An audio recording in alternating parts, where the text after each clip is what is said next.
आपके राज्यसभा सांसद राघव चड्ढा ने संसद में सुनाई टैक्स सिस्टम पर कविता। सुनिए राघव चड्ढा की कविता को।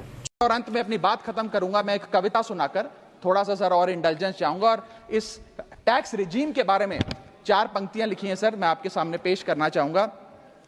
सरकार का एक सूत्री मिशन है टैक्स, सरकार का कमीशन है टैक्स।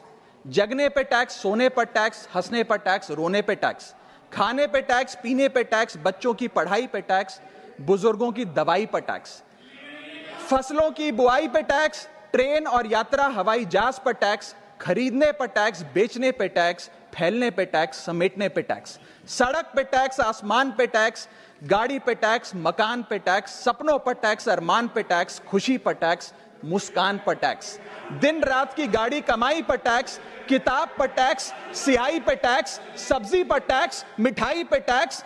सरकार जनता से वसूल रही है बीजेपी से दिल लगाई पर टैक्स। बहुत बहुत शुक्रिया।